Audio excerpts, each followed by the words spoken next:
রাতের বেলা আমার এবং আমার ছেলে আসিফের বিয়ে হয়েছিল গোপনে। আমি আমার নিজের ছেলেকে বিয়ে করেছি।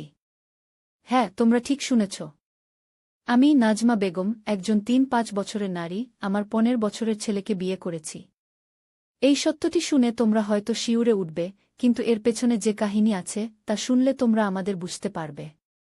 আমি যখন ২০ বছর বয়সে আসিফকে জন্ম দিয়েছিলাম, তখন আমি জানতাম না যে আসিফ আমার সৎ ভাইয়ের ছেলে। হ্যাঁ, আসিফ আমার সৎ ভাইয়ের ওরসজাত। আমার সৎ ভাই আমার সাথে জোর করেছিল, আর তার ফলে আসিফের জন্ম হয়। আমি কাউকে বলিনি, এমনকি আমার মাকেও না। আমি সবাইকে বলেছিলাম যে আসিফ আমার স্বামীর সন্তান।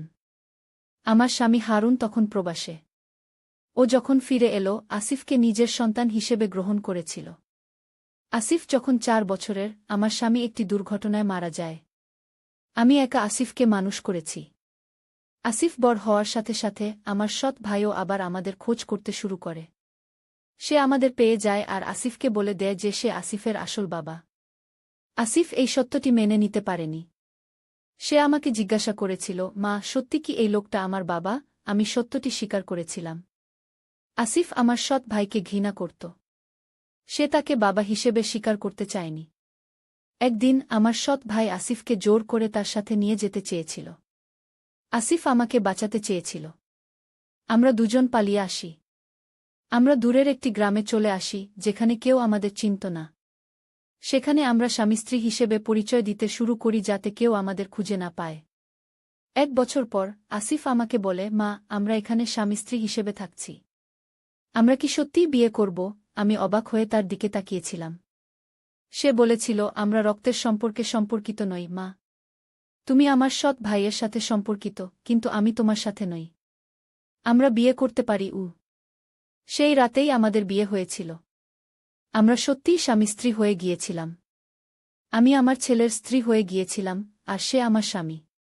তবে বলি তোমাদের, এই গল্পটা এখানেই শেষ নয়। ভাবছ আসল গল্প কি? আসল গল্প আরও অনেক বেশি জটিল আর অদ্ভুত। আমার জীবনের সত্যি ঘটনাটা অনেক ভিন্ন। আমি যা বললাম সেটা তো ছিল শুধু একটা ভূমিকা। আসল গল্পটা শুরু হবে এখন থেকে। আসলে আমি নাজমা বেগম নই। আমার আসল নাম ফারজানা আক্তার। কিন্তু সবাই আমাকে নাজমা হিসেবেই চেনে। আমার জীবনটা বদলে গেছিল সেদিন। হ্যাঁ, সেই রাতে যখন আমার বাড়ির পেছনের দরজায় কেউ একজন ঠক ঠক করে আঘাত করেছিল। সেদিন ছিল একটা ঝড়ের রাত। বাইরে প্রচণ্ড বৃষ্টি হচ্ছিল। মেঘের ডাক আর বাতাসের শব্দে আমার ঘুম ভেঙে গিয়েছিল। আমি তখন একা থাকতাম একটা পুরনো বাড়িতে। আসিফ তখন সবেমাত্র ১০ বছরের। সে ঘুমিয়েছিল তার ঘরে।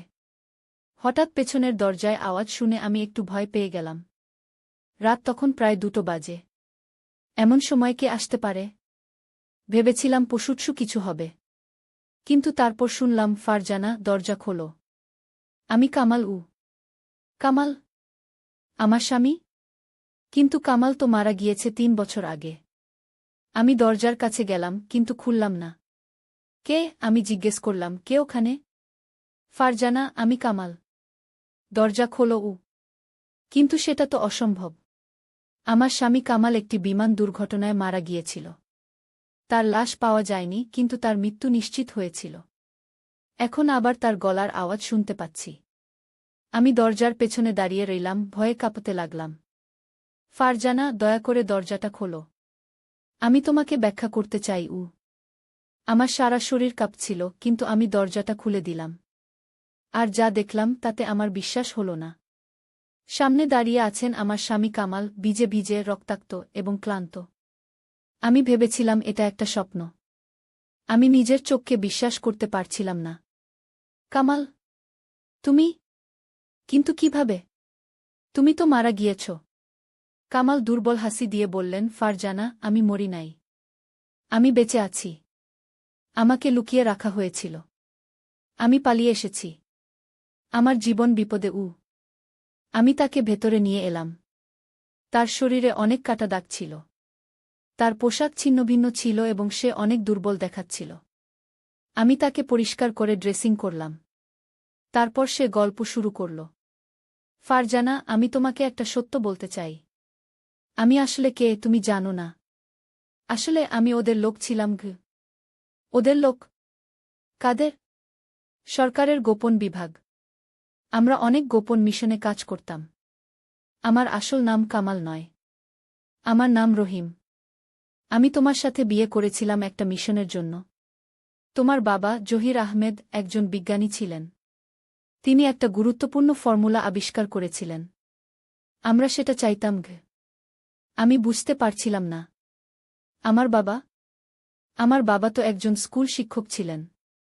তিনি কোনো বিজ্ঞানী ছিলেন না। আমি কামালকে এটা বললাম। না ফারজানা, তোমার বাবা আসলে একজন জেনেটিক ইঞ্জিনিয়ার ছিলেন। তিনি একটা নতুন ডিএনএ সিকোয়েন্স আবিষ্কার করেছিলেন যেটা মানুষের জিনকে পরিবর্তন করতে পারে। এটা খুবই গুরুত্বপূর্ণ। অনেক দেশ এটা চায়। আমার বস আমাকে তোমার সাথে বিয়ে করতে পাঠিয়েছিলেন যাতে আমি সেই ফর্মুলাটা খুঁজে বের করতে পারি। আমি কিভাবে এই সত্যটা মেনে নিতে পারি? আমার সারা জীবনটাই কি একটা মিথ্যা ছিল? আমার সাথে বিয়েটা, আমাদের ভালোবাসা, সবই কি মিথ্যা ছিল? কামাল বা রহিম যে নামেই তাকে ডাকি না কেন, আমার চোখের দিকে তাকিয়ে বললেন, ফারজানা, আমি জানি তুমি আঘাত পেয়েছ। কিন্তু তোমাকে বলতে চাই, প্রথমে এটা মিশন ছিল, কিন্তু পরে আমি তোমাকে সত্যিই ভালোবেসে ফেলেছিলাম। আমি তোমাকে এবং আসিফকে ভালোবাসি। এটা সত্যি। তবে যখন আমি ফর্মুলাটা খুঁজে পাইনি, তখন আমার বস ভাবলেন আমি তাদের সাথে বিশ্বাসঘাতকতা করেছি। তারা আমাকে মেরে ফেলতে চেয়েছিল। তাহলে বিমান দুর্ঘটনাটা? সেটা সাজানো ছিল। আমি আসলে আত্মগোপন করেছিলাম। আমি পালিয়ে যাচ্ছিলাম। কিন্তু তারা আমাকে ধরে ফেলেছিল। এই ৩ বছর আমি তাদের হাতে বন্দী ছিলাম। আমাকে নির্যাতন করা হয়েছে। আমি পালিয়ে এসেছি। আমি জানি তারা আমাকে খুঁজছে এবং এখন তারা তোমাকেও খুঁজবে। আমি বিশ্বাস করতে পারছিলাম না। এত বছর আমি মিথ্যার মধ্যে বাস করেছি। কিন্তু এর চেয়েও বড় সমস্যা ছিল সামনে। যদি কামাল সত্যি বলে থাকে তাহলে আমরা বিপদে। ফারজানা, আমরা এখন এখান থেকে চলে যেতে হবে। তারা কিন্তু আসছে। আমি জানি তারা আমাকে ফলো করেছে। আমরা আসিফকে নিয়ে এখনই চলে যাব। আমি আসিফকে জাগিয়ে তুললাম। সে অর্ধঘুমন্ত অবস্থায় আমাদের দিকে তাকাল। তারপর কামালকে দেখে চিৎকার করে উঠল, বাবা! কামাল আসিফকে জড়িয়ে ধরল। হ্যাঁ, বাবা এসেছে। কিন্তু আমরা এখন যেতে হবে। তোমার জিনিসপত্র নিয়ে নাও। আমরা দ্রুত জিনিসপত্র গুছিয়ে নিলাম। সময় ছিল না। আমরা শুধু কিছু কাপড় চোপড় আর টাকা পয়সা নিয়ে বাড়ি ছেড়ে বেরিয়ে পড়লাম।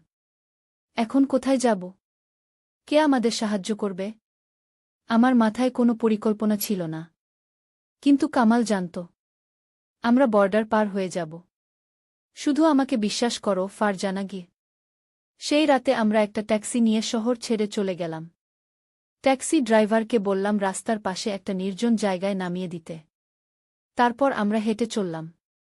কামাল একটা জঙ্গলের মধ্যে দিয়ে আমাদের নিয়ে গেল। আসিফ ক্লান্ত হয়ে পড়েছিল। মা, আমি আর হাঁটতে পারছি না। আমি তাকে কোলে তুলে নিলাম। কামাল বলল, আর একটু, আমরা প্রায় পৌঁছে গেছি। ঠিক কোথায় আমরা পৌঁছে গেলাম আমি জানতাম না। কিন্তু এটা একটা পুরনো কুঁড়েঘর ছিল, জঙ্গলের মধ্যে লুকিয়ে। কামাল বলল, এই জায়গাটা আমার একজন পুরনো বন্ধুর। সে আমাদের সাহায্য করবে। আমরা ঘরের ভেতরে গেলাম। ঘর অন্ধকার ছিল। কামাল একটা মোমবাতি জ্বালাল। ঘরটা ছোট ছিল কিন্তু পরিষ্কার। এখানে একটা বিছানা ছিল, একটা টেবিল এবং কিছু চেয়ার। এখানে আমরা কিছু দিন থাকব। তারপর আমরা দেশ ছেড়ে চলে যাব। আমি আসিফকে বিছানায় শুইয়ে দিলাম। সে ঘুমিয়ে পড়ল। আমি কামালের সামনে বসলাম। এখন তুমি আমাকে বলো, সত্যিটা কি? আমার বাবা কোনো ফর্মুলা আবিষ্কার করেছিলেন? আমি তো জানি না এ সম্পর্কে কিছু। কামাল দীর্ঘশ্বাস ফেলল। তোমার বাবা একটা ডিএনএ সিকোয়েন্স আবিষ্কার করেছিলেন যেটা মানুষের আয়ু বাড়াতে পারে। তিনি গবেষণা করেছিলেন জেনেটিক মিউটেশন নিয়ে। তার গবেষণা অনুসারে একটা নির্দিষ্ট জিন সিকোয়েন্স পরিবর্তন করে মানুষের আয়ু দ্বিগুণ করা যায়। এটা ছিল অসাধারণ আবিষ্কার। কিন্তু তোমার বাবা এটা প্রকাশ করতে চাননি। তিনি বলতেন এটা প্রকৃতির বিরুদ্ধে যাওয়া হবে। তিনি এই গবেষণা বন্ধ করে দিয়েছিলেন। কিন্তু সরকার তা জানত। তারা এই ফর্মুলা চাইত। কিন্তু আমার বাবা তো স্কুল শিক্ষক ছিলেন। তিনি তার পরিচয় গোপন রেখেছিলেন। তিনি দিনের বেলায় স্কুলে পড়াতেন আর রাতে তার গবেষণা করতেন। তার ল্যাব ছিল তোমাদের বাড়ির নিচে ভূগর্ভস্থ একটা কক্ষে। তুমি জানতে না? আমি এই তথ্য হজম করতে পারছিলাম না। আমার বাবা একজন গোপন বিজ্ঞানী? আমার সারা জীবনে আমি কখনো এমন কিছু টের পাইনি। ফারজানা, তোমার বাবা মারা যাওয়ার আগে তিনি তার সব গবেষণার ফল একটা পেনড্রাইভে সেভ করেছিলেন। সেই পেনড্রাইভটা তিনি তোমাকে দিয়েছিলেন, তুমি জানো না, কিন্তু তোমার কাছে আছে। কি বলছো তুমি? আমার কাছে কোনো পেনড্রাইভ নেই। আছে ফারজানা। তোমার গলার হারটা মনে আছে, যেটা তোমার বাবা তোমাকে দিয়েছিলেন? সেই হারের পেন্ডেন্টের ভেতরে আছে একটা মাইক্রো মেমরি চিপ। সেখানেই আছে ফর্মুলা। আমি অবাক হয়ে গেলাম। আমার গলার হার, যেটা আমার বাবা আমাকে দিয়েছিলেন তার মৃত্যুর আগে, সেটার মধ্যে একটা চিপ। আমি অবিশ্বাসের সাথে আমার গলার হারটা ধরলাম। এটা একটা সোনার পেন্ডেন্ট ছিল যার মধ্যে একটা ছোট লকেট ছিল। আমি কখনো এটা খুলিনি। এই হার, এর মধ্যে একটা চিপ আছে? কামাল মাথা নাড়ল। হ্যাঁ, সেই চিপে আছে তোমার বাবার সমস্ত গবেষণা। এবং এখন ওরা এটা চায়। আমি কিছু বুঝতে পারছিলাম না। ওরা কারা? সরকার? কোন সরকার? আমাদের সরকার? নাকি অন্য কোনো দেশের সরকার? ওরা কারা? একটা গোপন সংস্থা। তারা সরকারের অধীনে কাজ করে, কিন্তু তাদের নিজস্ব এজেন্ডা আছে। তারা তোমার বাবার গবেষণা চায় তাদের মিলিটারি পাওয়ার বাড়ানোর জন্য। ভাবো একবার, যদি তারা সৈন্যদের আজও দ্বিগুণ করতে পারে। আমি কাঁপতে লাগলাম। আমার সারা শরীর ঠান্ডা হয়ে গেল। কিন্তু তারা কিভাবে জানল এই চিপ আমার কাছে আছে? আমি তাদের বলেছি। আমি তাদের এজেন্ট ছিলাম, মনে রাখো। আমি তোমার সাথে বিয়ে করেছিলাম এটা বের করার জন্য। কিন্তু তারপর আমি তোমাকে ভালোবেসে ফেললাম। আমি তাদের বলেছিলাম যে তোমার কাছে এটা নেই। কিন্তু তারা আমাকে বিশ্বাস করেনি। তারা আমাকে ধরে নিয়ে গিয়েছিল, আমাকে নির্যাতন করেছে। আমি তাদের কিছু বলিনি ফারজানা। আমি তোমাকে বাঁচাতে চেয়েছিলাম। আমার চোখে পানি এসে গেল। আমার সারা জীবনটাই মিথ্যার উপর তৈরি হয়েছিল। আমার বিয়ে, আমার সম্পর্ক, সবই ছিল মিথ্যা। কামাল আমার হাত ধরে বলল, ফারজানা, আমি জানি তুমি আমাকে ঘৃণা করবে। আমি তোমার সাথে বিশ্বাসঘাতকতা করেছি। কিন্তু আমি এখন তোমাকে বাঁচাতে চাই। আমরা এই দেশ ছেড়ে চলে যাব। আমরা নতুন করে শুরু করব। আমি কিছু বলতে পারছিলাম না। কি বলবো? আমি কাঁদছিলাম। আসিফ ঘুমাচ্ছিল, কিন্তু আমি জানতাম তার জীবনও বিপদে। আমার ছেলের জীবন বাঁচাতে আমি যে কোনো কিছু করতে পারি। কামাল উঠে দাঁড়াল। আমি বাইরে পাহারা দেব। তুমি শুয়ে পড়ো। কাল ভোরে আমরা রওনা দেব। ওদের লোক? কাদের? সরকারের গোপন বিভাগ। আমরা অনেক গোপন মিশনে কাজ করতাম। আমার আসল নাম কামাল নয়। আমার নাম রহিম। আমি তোমার সাথে বিয়ে করেছিলাম একটা মিশনের জন্য। তোমার বাবা জহির আহমেদ একজন বিজ্ঞানী ছিলেন। তিনি একটা গুরুত্বপূর্ণ ফর্মুলা আবিষ্কার করেছিলেন। আমরা সেটা চাইতাম। আমি বুঝতে পারছিলাম না। আমার বাবা? আমার বাবা তো একজন স্কুল শিক্ষক ছিলেন। তিনি কোনো বিজ্ঞানী ছিলেন না। আমি কামালকে এটা বললাম। না ফারজানা, তোমার বাবা আসলে একজন জেনেটিক ইঞ্জিনিয়ার ছিলেন। তিনি একটা নতুন ডিএনএ সিকোয়েন্স আবিষ্কার করেছিলেন, যেটা মানুষের জিনকে পরিবর্তন করতে পারে। এটা খুবই গুরুত্বপূর্ণ। অনেক দেশ এটা চায়।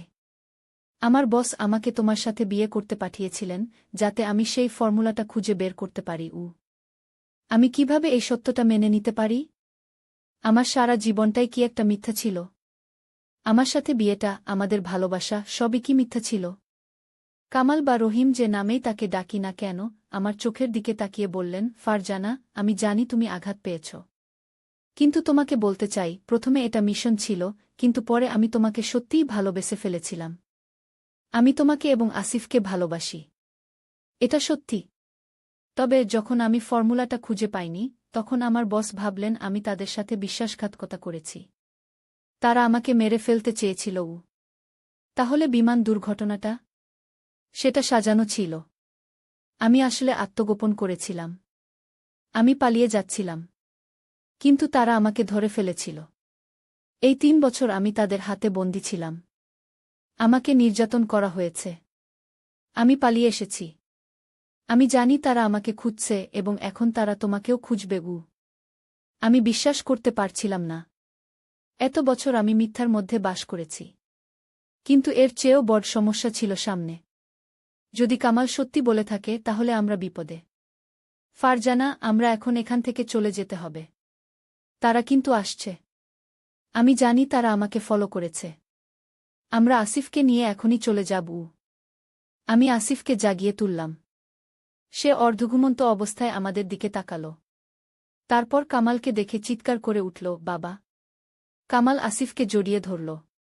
হ্যাঁ, বাবা এসেছে। কিন্তু আমরা এখন যেতে হবে। তোমার জিনিসপত্র নিয়ে নাও। আমরা দ্রুত জিনিসপত্র গুছিয়ে নিলাম। সময় ছিল না। আমরা শুধু কিছু কাপড় চোপড় আর টাকা পয়সা নিয়ে বাড়ি ছেড়ে বেরিয়ে পড়লাম। এখন কোথায় যাব? কে আমাদের সাহায্য করবে? আমার মাথায় কোনো পরিকল্পনা ছিল না। কিন্তু কামাল জানত আমরা বর্ডার পার হয়ে যাব। শুধু আমাকে বিশ্বাস করো, ফারজানা গি। সেই রাতে আমরা একটা ট্যাক্সি নিয়ে শহর ছেড়ে চলে গেলাম। ট্যাক্সি ড্রাইভারকে বললাম রাস্তার পাশে একটা নির্জন জায়গায় নামিয়ে দিতে। তারপর আমরা হেঁটে চললাম। কামাল একটা জঙ্গলের মধ্যে দিয়ে আমাদের নিয়ে গেল। আসিফ ক্লান্ত হয়ে পড়েছিল। মা, আমি আর হাঁটতে পারছি না গি। আমি তাকে কোলে তুলে নিলাম। কামাল বলল, আরেকটু, আমরা প্রায় পৌঁছে গেছি। ঠিক কোথায় আমরা পৌঁছে গেলাম আমি জানতাম না। কিন্তু এটা একটা পুরনো কুঁড়েঘর ছিল, জঙ্গলের মধ্যে লুকিয়ে। কামাল বলল, এই জায়গাটা আমার একজন পুরনো বন্ধুর। সে আমাদের সাহায্য করবে। আমরা ঘরের ভেতরে গেলাম। ঘর অন্ধকার ছিল। কামাল একটা মোমবাতি জ্বালাল। ঘরটা ছোট ছিল কিন্তু পরিষ্কার। এখানে একটা বিছানা ছিল, একটা টেবিল এবং কিছু চেয়ার। এখানে আমরা কিছু দিন থাকব। তারপর আমরা দেশ ছেড়ে চলে যাব। আমি আসিফকে বিছানায় শুইয়ে দিলাম। সে ঘুমিয়ে পড়ল। আমি কামালের সামনে বসলাম। এখন তুমি আমাকে বলো, সত্যিটা কি? আমার বাবা কোনো ফর্মুলা আবিষ্কার করেছিলেন? আমি তো জানি না এ সম্পর্কে কিছু। কামাল দীর্ঘশ্বাস ফেলল। তোমার বাবা একটা ডিএনএ সিকোয়েন্স আবিষ্কার করেছিলেন, যেটা মানুষের আজু বাড়াতে পারে। তিনি গবেষণা করেছিলেন জেনেটিক মিউটেশন নিয়ে। তার গবেষণা অনুসারে একটা নির্দিষ্ট জিন সিকোয়েন্স পরিবর্তন করে মানুষের আজু দ্বিগুণ করা যায়। এটা ছিল অসাধারণ আবিষ্কার। কিন্তু তোমার বাবা এটা প্রকাশ করতে চাননি। তিনি বলতেন এটা প্রকৃতির বিরুদ্ধে যাওয়া হবে। তিনি এই গবেষণা বন্ধ করে দিয়েছিলেন। কিন্তু সরকার তা জানত। তারা এই ফর্মুলা চাইত। কিন্তু আমার বাবা তো স্কুল শিক্ষক ছিলেন। তিনি তার পরিচয় গোপন রেখেছিলেন। তিনি দিনের বেলায় স্কুলে পড়াতেন আর রাতে তার গবেষণা করতেন। তার ল্যাব ছিল তোমাদের বাড়ির নিচে ভূগর্ভস্থ একটা কক্ষে। তুমি জানতে না? আমি এই তথ্য হজম করতে পারছিলাম না। আমার বাবা একজন গোপন বিজ্ঞানী? আমার সারা জীবনে আমি কখনো এমন কিছু টের পাইনি। ফারজানা, তোমার বাবা মারা যাওয়ার আগে তিনি তার সব গবেষণার ফল একটা পেনড্রাইভে সেভ করেছিলেন। সেই পেনড্রাইভটা তিনি তোমাকে দিয়েছিলেন, তুমি জানো না, কিন্তু তোমার কাছে আছে। কি বলছো তুমি? আমার কাছে কোনো পেনড্রাইভ নেই। আছে ফারজানা। তোমার গলার হারটা মনে আছে? যেটা তোমার বাবা তোমাকে দিয়েছিলেন? সেই হারের পেন্ডেন্টের ভেতরে আছে একটা মাইক্রো মেমরি চিপ। সেখানেই আছে ফর্মুলা। আমি অবাক হয়ে গেলাম। আমার গলার হার, যেটা আমার বাবা আমাকে দিয়েছিলেন তার মৃত্যুর আগে, সেটার মধ্যে একটা চিপ। আমি অবিশ্বাসের সাথে আমার গলার হারটা ধরলাম। এটা একটা সোনার পেন্ডেন্ট ছিল, যার মধ্যে একটা ছোট লকেট ছিল। আমি কখনো এটা খুলিনি। এই হার, এর মধ্যে একটা চিপ আছে? কামাল মাথা নাড়ল। হ্যাঁ, সেই চিপে আছে তোমার বাবার সমস্ত গবেষণা। এবং এখন ওরা এটা চায়। আমি কিছু বুঝতে পারছিলাম না। ওরা কারা? সরকার? কোন সরকার? আমাদের সরকার? নাকি অন্য কোনো দেশের সরকার? ওরা কারা? একটা গোপন সংস্থা। তারা সরকারের অধীনে কাজ করে, কিন্তু তাদের নিজস্ব এজেন্ডা আছে। তারা তোমার বাবার গবেষণা চায় তাদের মিলিটারি পাওয়ার বাড়ানোর জন্য। ভাবো একবার, যদি তারা সৈন্যদের আজু দ্বিগুণ করতে পারে। আমি কাঁপতে লাগলাম। আমার সারা শরীর ঠান্ডা হয়ে গেল। কিন্তু তারা কিভাবে জানল এই চিপ আমার কাছে আছে? আমি তাদের বলেছি। আমি তাদের এজেন্ট ছিলাম, মনে রাখো। আমি তোমার সাথে বিয়ে করেছিলাম এটা বের করার জন্য। কিন্তু তারপর আমি তোমাকে ভালোবেসে ফেললাম। আমি তাদের বলেছিলাম যে তোমার কাছে এটা নেই। কিন্তু তারা আমাকে বিশ্বাস করেনি। তারা আমাকে ধরে নিয়ে গিয়েছিল, আমাকে নির্যাতন করেছে। আমি তাদের কিছু বলিনি, ফারজানা। আমি তোমাকে বাঁচাতে চেয়েছিলাম। আমার চোখে পানি এসে গেল। আমার সারা জীবনটাই মিথ্যার উপর তৈরি হয়েছিল। আমার বিয়ে, আমার সম্পর্ক, সবই ছিল মিথ্যা। কামাল আমার হাত ধরে বলল, ফারজানা, আমি জানি তুমি আমাকে ঘৃণা করবে। আমি তোমার সাথে বিশ্বাসঘাতকতা করেছি। কিন্তু আমি এখন তোমাকে বাঁচাতে চাই। আমরা এই দেশ ছেড়ে চলে যাব। আমরা নতুন করে শুরু করব। আমি কিছু বলতে পারছিলাম না। কি বলবো? আমি কাঁদছিলাম। আসিফ ঘুমাচ্ছিল, কিন্তু আমি জানতাম তার জীবনও বিপদে। আমার ছেলের জীবন বাঁচাতে আমি যে কোনো কিছু করতে পারি। কামাল উঠে দাঁড়াল। আমি বাইরে পাহারা দেব। তুমি শুয়ে পড়ো। কাল ভোরে আমরা রওনা দেব। ওদের লোক? কাদের? সরকারের গোপন বিভাগ। আমরা অনেক গোপন মিশনে কাজ করতাম। আমার আসল নাম কামাল নয়। আমার নাম রহিম। আমি তোমার সাথে বিয়ে করেছিলাম একটা মিশনের জন্য। তোমার বাবা জহির আহমেদ একজন বিজ্ঞানী ছিলেন। তিনি একটা গুরুত্বপূর্ণ ফর্মুলা আবিষ্কার করেছিলেন। আমরা সেটা চাইতাম। আমি বুঝতে পারছিলাম না। আমার বাবা তো একজন স্কুল শিক্ষক ছিলেন। তিনি কোনো বিজ্ঞানী ছিলেন না। আমি কামালকে এটা বললাম। না ফারজানা, তোমার বাবা আসলে একজন জেনেটিক ইঞ্জিনিয়ার ছিলেন। তিনি একটা নতুন ডিএনএ সিকোয়েন্স আবিষ্কার করেছিলেন, যেটা মানুষের জিনকে পরিবর্তন করতে পারে। এটা খুবই গুরুত্বপূর্ণ। অনেক দেশ এটা চায়। আমার বস আমাকে তোমার সাথে বিয়ে করতে পাঠিয়েছিলেন, যাতে আমি সেই ফর্মুলাটা খুঁজে বের করতে পারি। আমি কিভাবে এই সত্যটা মেনে নিতে পারি? আমার সারা জীবনটাই কি একটা মিথ্যা ছিল? আমার সাথে বিয়েটা, আমাদের ভালোবাসা, সবই কি মিথ্যা ছিল? কামাল বা রহিম যে নামেই তাকে ডাকি না কেন, আমার চোখের দিকে তাকিয়ে বললেন, ফারজানা, আমি জানি তুমি আঘাত পেয়েছ। কিন্তু তোমাকে বলতে চাই, প্রথমে এটা মিশন ছিল, কিন্তু পরে আমি তোমাকে সত্যিই ভালোবেসে ফেলেছিলাম। আমি তোমাকে এবং আসিফকে ভালোবাসি। এটা সত্যি। তবে যখন আমি ফর্মুলাটা খুঁজে পাইনি, তখন আমার বস ভাবলেন আমি তাদের সাথে বিশ্বাসঘাতকতা করেছি। তারা আমাকে মেরে ফেলতে চেয়েছিল। তাহলে বিমান দুর্ঘটনাটা? সেটা সাজানো ছিল। আমি আসলে আত্মগোপন করেছিলাম। আমি পালিয়ে যাচ্ছিলাম। কিন্তু তারা আমাকে ধরে ফেলেছিল। এই ৩ বছর আমি তাদের হাতে বন্দী ছিলাম। আমাকে নির্যাতন করা হয়েছে। আমি পালিয়ে এসেছি। আমি জানি তারা আমাকে খুঁজছে এবং এখন তারা তোমাকেও খুঁজবে। আমি বিশ্বাস করতে পারছিলাম না। এত বছর আমি মিথ্যার মধ্যে বাস করেছি। কিন্তু এর চেয়েও বড় সমস্যা ছিল সামনে। যদি কামাল সত্যি বলে থাকে, তাহলে আমরা বিপদে। ফারজানা, আমরা এখন এখান থেকে চলে যেতে হবে। তারা কিন্তু আসছে। আমি জানি তারা আমাকে ফলো করেছে। আমরা আসিফকে নিয়ে এখনই চলে যাব। আমি আসিফকে জাগিয়ে তুললাম। সে অর্ধঘুমন্ত অবস্থায় আমাদের দিকে তাকাল। তারপর কামালকে দেখে চিৎকার করে উঠল, বাবা! কামাল আসিফকে জড়িয়ে ধরল। হ্যাঁ, বাবা এসেছে। কিন্তু আমরা এখন যেতে হবে। তোমার জিনিসপত্র নিয়ে নাও। আমরা দ্রুত জিনিসপত্র গুছিয়ে নিলাম। সময় ছিল না। আমরা শুধু কিছু কাপড় চোপড় আর টাকাপয়সা নিয়ে বাড়ি ছেড়ে বেরিয়ে পড়লাম। এখন কোথায় যাব? কে আমাদের সাহায্য করবে?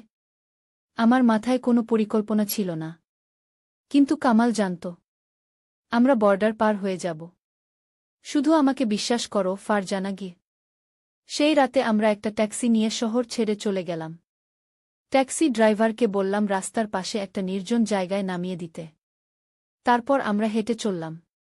কামাল একটা জঙ্গলের মধ্যে দিয়ে আমাদের নিয়ে গেল। আসিফ ক্লান্ত হয়ে পড়েছিল। মা, আমি আর হাঁটতে পারছি না। আমি তাকে কোলে তুলে নিলাম। কামাল বলল, আরেকটু, আমরা প্রায় পৌঁছে গেছি। ঠিক কোথায় আমরা পৌঁছে গেলাম আমি জানতাম না। কিন্তু এটা একটা পুরনো কুঁড়েঘর ছিল, জঙ্গলের মধ্যে লুকিয়ে। কামাল বলল, এই জায়গাটা আমার একজন পুরনো বন্ধুর। সে আমাদের সাহায্য করবে গু। আমরা ঘরের ভেতরে গেলাম। ঘর অন্ধকার ছিল। কামাল একটা মোমবাতি জ্বালাল। ঘরটা ছোট ছিল কিন্তু পরিষ্কার। এখানে একটা বিছানা ছিল, একটা টেবিল এবং কিছু চেয়ার। এখানে আমরা কিছু দিন থাকব। তারপর আমরা দেশ ছেড়ে চলে যাব। আমি আসিফকে বিছানায় শুইয়ে দিলাম। সে ঘুমিয়ে পড়ল। আমি কামালের সামনে বসলাম। এখন তুমি আমাকে বলো, সত্যিটা কি? আমার বাবা কোনো ফর্মুলা আবিষ্কার করেছিলেন? আমি তো জানি না এ সম্পর্কে কিছু গু। কামাল দীর্ঘশ্বাস ফেলল। তোমার বাবা একটা ডিএনএ সিকোয়েন্স আবিষ্কার করেছিলেন, যেটা মানুষের আজু বাড়াতে পারে। তিনি গবেষণা করেছিলেন জেনেটিক মিউটেশন নিয়ে। তার গবেষণা অনুসারে একটা নির্দিষ্ট জিন সিকোয়েন্স পরিবর্তন করে মানুষের আজু দ্বিগুণ করা যায়। এটা ছিল অসাধারণ আবিষ্কার। কিন্তু তোমার বাবা এটা প্রকাশ করতে চাননি। তিনি বলতেন এটা প্রকৃতির বিরুদ্ধে যাওয়া হবে। তিনি এই গবেষণা বন্ধ করে দিয়েছিলেন। কিন্তু সরকার তা জানত। তারা এই ফর্মুলা চাইত গু। কিন্তু আমার বাবা তো স্কুল শিক্ষক ছিলেন গু। তিনি তার পরিচয় গোপন রেখেছিলেন। তিনি দিনের বেলায় স্কুলে পড়াতেন আর রাতে তার গবেষণা করতেন। তার ল্যাব ছিল তোমাদের বাড়ির নিচে ভূগর্ভস্থ একটা কক্ষে। তুমি জানতে না গু। আমি এই তথ্য হজম করতে পারছিলাম না। আমার বাবা একজন গোপন বিজ্ঞানী? আমার সারা জীবনে আমি কখনো এমন কিছু টের পাইনি। ফারজানা, তোমার বাবা মারা যাওয়ার আগে তিনি তার সব গবেষণার ফল একটা পেনড্রাইভে সেভ করেছিলেন। সেই পেনড্রাইভটা তিনি তোমাকে দিয়েছিলেন, তুমি জানো না, কিন্তু তোমার কাছে আছে গু। কি বলছো তুমি? আমার কাছে কোনো পেনড্রাইভ নেই গু। আছে ফারজানা। তোমার গলার হারটা মনে আছে? যেটা তোমার বাবা তোমাকে দিয়েছিলেন? সেই হারের পেন্ডেন্টের ভেতরে আছে একটা মাইক্রো মেমরি চিপ। সেখানেই আছে ফর্মুলা গু। আমি অবাক হয়ে গেলাম। আমার গলার হার, যেটা আমার বাবা আমাকে দিয়েছিলেন তার মৃত্যুর আগে, সেটার মধ্যে একটা চিপ। আমি অবিশ্বাসের সাথে আমার গলার হারটা ধরলাম। এটা একটা সোনার পেন্ডেন্ট ছিল, যার মধ্যে একটা ছোট লকেট ছিল। আমি কখনো এটা খুলিনি। এই হার, এর মধ্যে একটা চিপ আছে? কামাল মাথা নাড়ল। হ্যাঁ, সেই চিপে আছে তোমার বাবার সমস্ত গবেষণা। এবং এখন ওরা এটা চায়ও। আমি কিছু বুঝতে পারছিলাম না। ওরা কারা? সরকার? কোন সরকার? আমাদের সরকার? নাকি অন্য কোনো দেশের সরকার? ওরা কারা? একটা গোপন সংস্থা।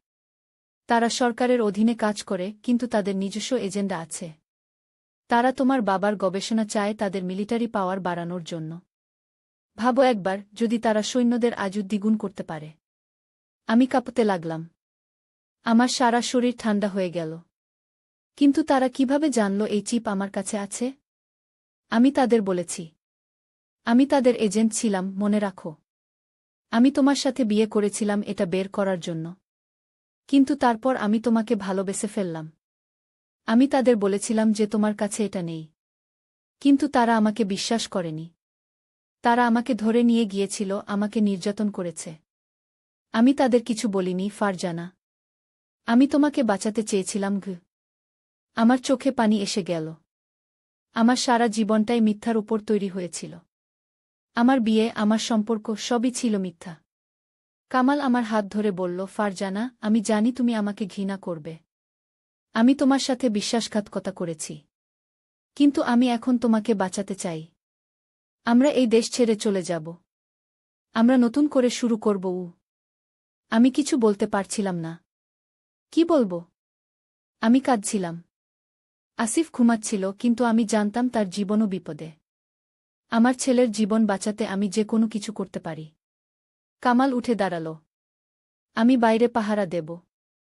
তুমি শুয়ে পড়ো। কাল ভোরে আমরা রওনা দেব। ওদের লোক? কাদের? সরকারের গোপন বিভাগ। আমরা অনেক গোপন মিশনে কাজ করতাম। আমার আসল নাম কামাল নয়। আমার নাম রহিম। আমি তোমার সাথে বিয়ে করেছিলাম একটা মিশনের জন্য। তোমার বাবা জহির আহমেদ একজন বিজ্ঞানী ছিলেন। তিনি একটা গুরুত্বপূর্ণ ফর্মুলা আবিষ্কার করেছিলেন। আমরা সেটা চাইতাম। আমি বুঝতে পারছিলাম না। আমার বাবা? আমার বাবা তো একজন স্কুল শিক্ষক ছিলেন। তিনি কোনো বিজ্ঞানী ছিলেন না। আমি কামালকে এটা বললাম। না ফারজানা, তোমার বাবা আসলে একজন জেনেটিক ইঞ্জিনিয়ার ছিলেন। তিনি একটা নতুন ডিএনএ সিকোয়েন্স আবিষ্কার করেছিলেন, যেটা মানুষের জিনকে পরিবর্তন করতে পারে। এটা খুবই গুরুত্বপূর্ণ। অনেক দেশ এটা চায়। আমার বস আমাকে তোমার সাথে বিয়ে করতে পাঠিয়েছিলেন, যাতে আমি সেই ফর্মুলাটা খুঁজে বের করতে পারি। আমি কিভাবে এই সত্যটা মেনে নিতে পারি? আমার সারা জীবনটাই কি একটা মিথ্যা ছিল? আমার সাথে বিয়েটা, আমাদের ভালোবাসা, সবই কি মিথ্যা ছিল? কামাল বা রহিম যে নামেই তাকে ডাকি না কেন, আমার চোখের দিকে তাকিয়ে বললেন, ফারজানা, আমি জানি তুমি আঘাত পেয়েছ। কিন্তু তোমাকে বলতে চাই, প্রথমে এটা মিশন ছিল, কিন্তু পরে আমি তোমাকে সত্যিই ভালোবেসে ফেলেছিলাম। আমি তোমাকে এবং আসিফকে ভালোবাসি। এটা সত্যি। তবে যখন আমি ফর্মুলাটা খুঁজে পাইনি, তখন আমার বস ভাবলেন আমি তাদের সাথে বিশ্বাসঘাতকতা করেছি।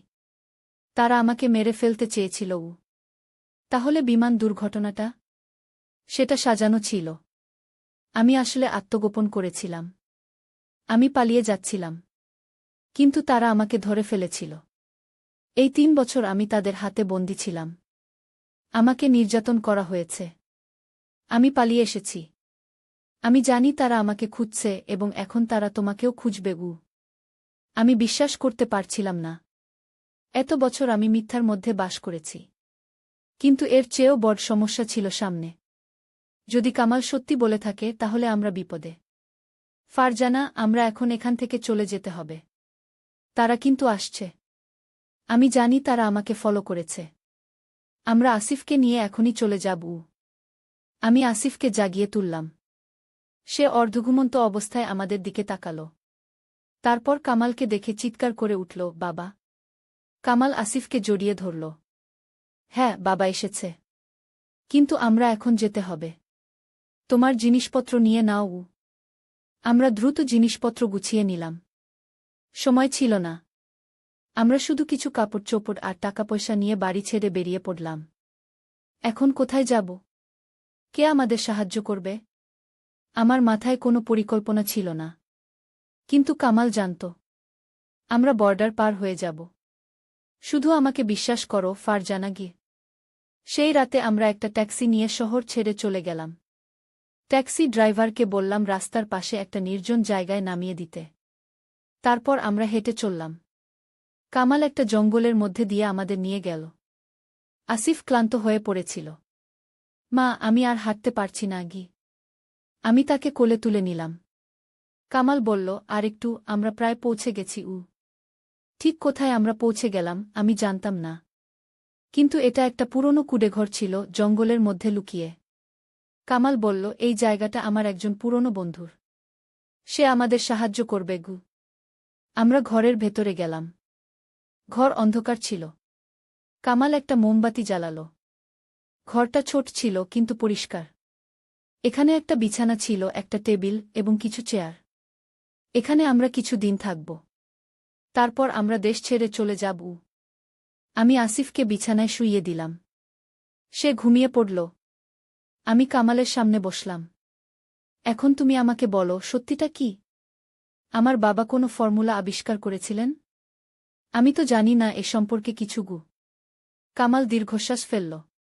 তোমার বাবা একটা ডিএনএ সিকোয়েন্স আবিষ্কার করেছিলেন, যেটা মানুষের আজু বাড়াতে পারে। তিনি গবেষণা করেছিলেন জেনেটিক মিউটেশন নিয়ে।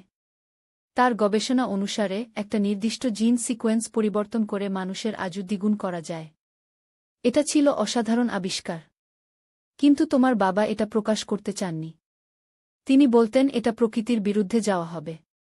তিনি এই গবেষণা বন্ধ করে দিয়েছিলেন। কিন্তু সরকার তা জানত। তারা এই ফর্মুলা চাইত। কিন্তু আমার বাবা তো স্কুল শিক্ষক ছিলেন। তিনি তার পরিচয় গোপন রেখেছিলেন। তিনি দিনের বেলায় স্কুলে পড়াতেন আর রাতে তার গবেষণা করতেন। তার ল্যাব ছিল তোমাদের বাড়ির নিচে ভূগর্ভস্থ একটা কক্ষে। তুমি জানতে না? আমি এই তথ্য হজম করতে পারছিলাম না। আমার বাবা একজন গোপন বিজ্ঞানী? আমার সারা জীবনে আমি কখনো এমন কিছু টের পাইনি। ফারজানা, তোমার বাবা মারা যাওয়ার আগে তিনি তার সব গবেষণার ফল একটা পেনড্রাইভে সেভ করেছিলেন। সেই পেন ড্রাইভটা তিনি তোমাকে দিয়েছিলেন, তুমি জানো না কিন্তু তোমার কাছে আছে গু।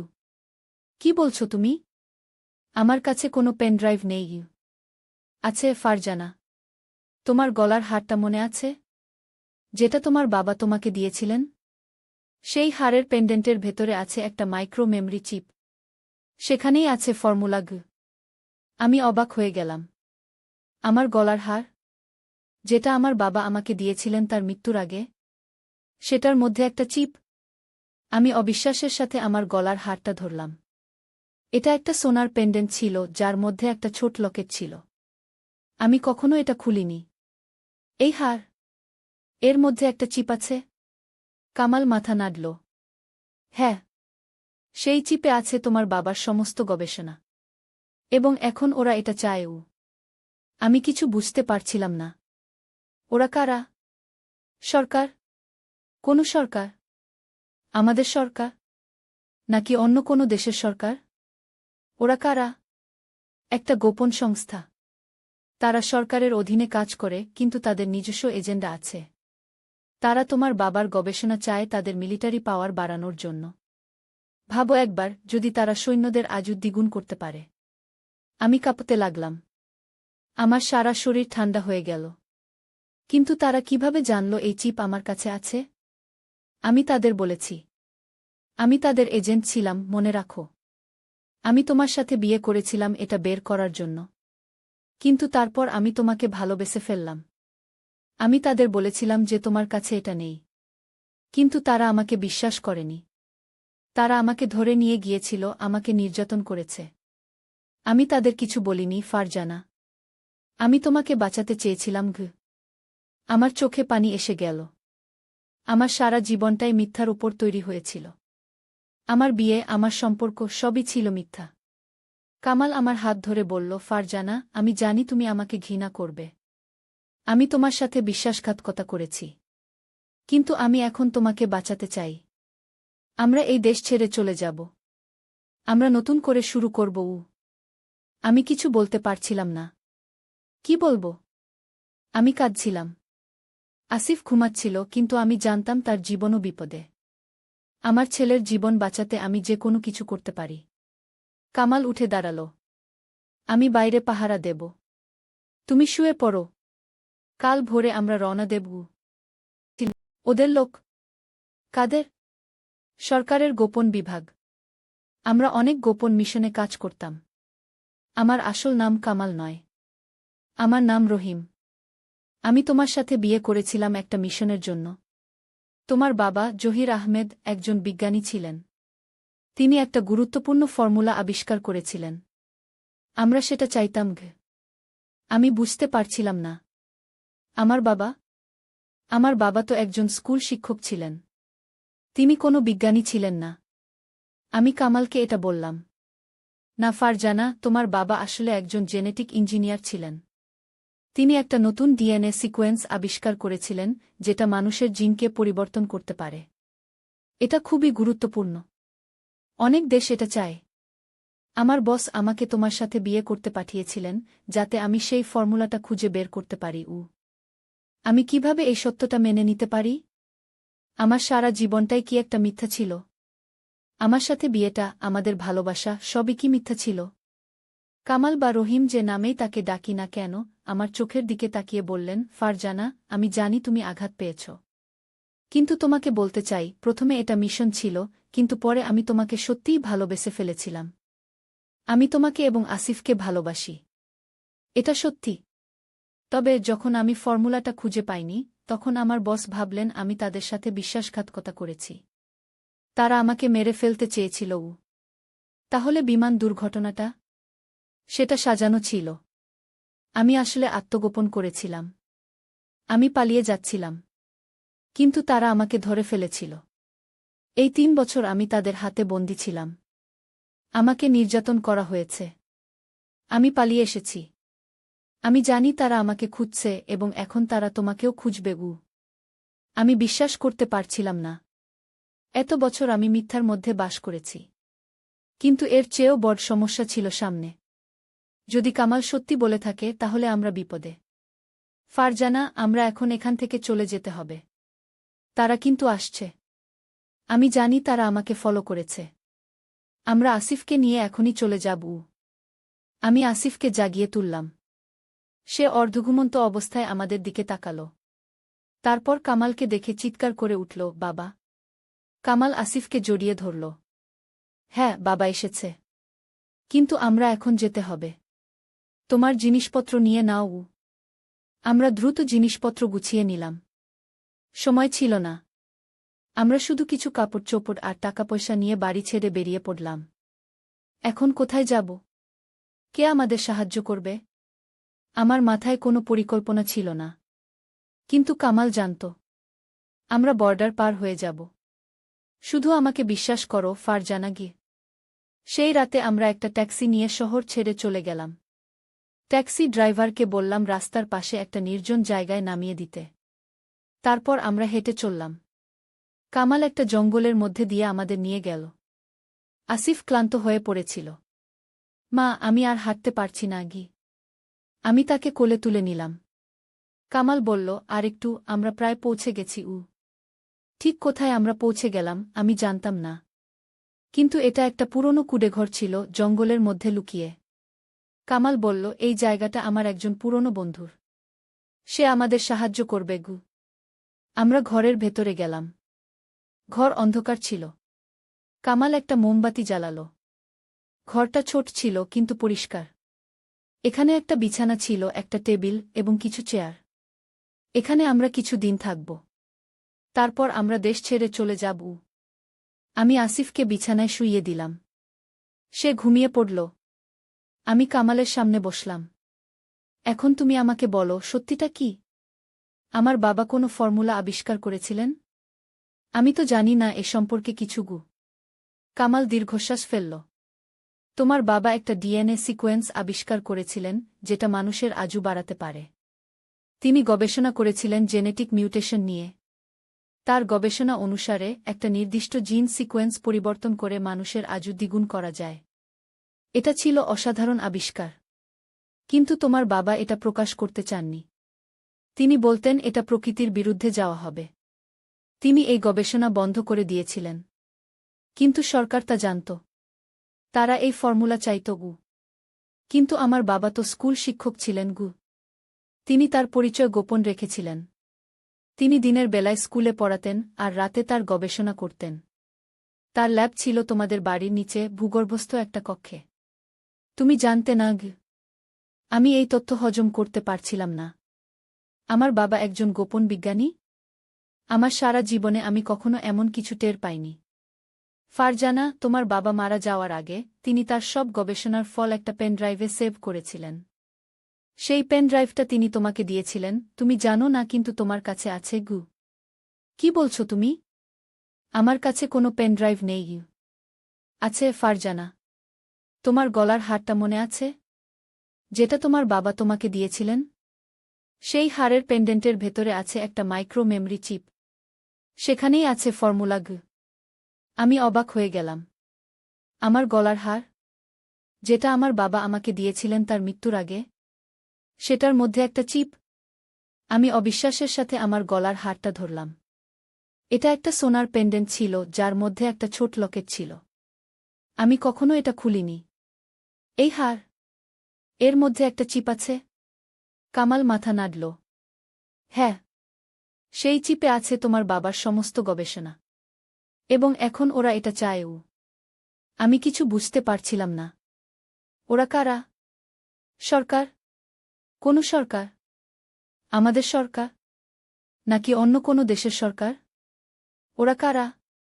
একটা গোপন সংস্থা। তারা সরকারের অধীনে কাজ করে, কিন্তু তাদের নিজস্ব এজেন্ডা আছে। তারা তোমার বাবার গবেষণা চায় তাদের মিলিটারি পাওয়ার বাড়ানোর জন্য।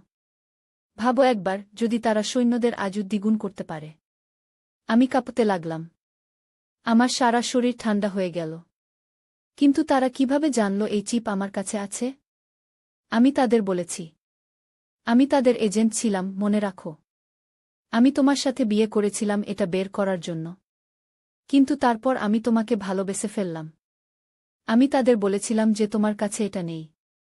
কিন্তু তারা আমাকে বিশ্বাস করেনি। তারা আমাকে ধরে নিয়ে গিয়েছিল, আমাকে নির্যাতন করেছে। আমি তাদের কিছু বলিনি ফারজানা। আমি তোমাকে বাঁচাতে চেয়েছিলাম আমার চোখে পানি এসে গেল। আমার সারা জীবনটাই মিথ্যার উপর তৈরি হয়েছিল। আমার বিয়ে, আমার সম্পর্ক সবই ছিল মিথ্যা। কামাল আমার হাত ধরে বলল, ফারজানা, আমি জানি তুমি আমাকে ঘৃণা করবে। আমি তোমার সাথে বিশ্বাসঘাতকতা করেছি। কিন্তু আমি এখন তোমাকে বাঁচাতে চাই। আমরা এই দেশ ছেড়ে চলে যাব। আমরা নতুন করে শুরু করব। আমি কিছু বলতে পারছিলাম না। কি বলবো? আমি কাঁদছিলাম। আসিফ ঘুমাচ্ছিল, কিন্তু আমি জানতাম তার জীবনও বিপদে। আমার ছেলের জীবন বাঁচাতে আমি যে কোনো কিছু করতে পারি। কামাল উঠে দাঁড়াল। আমি বাইরে পাহারা দেব। তুমি শুয়ে পড়ো। কাল ভোরে আমরা রওনা দেব।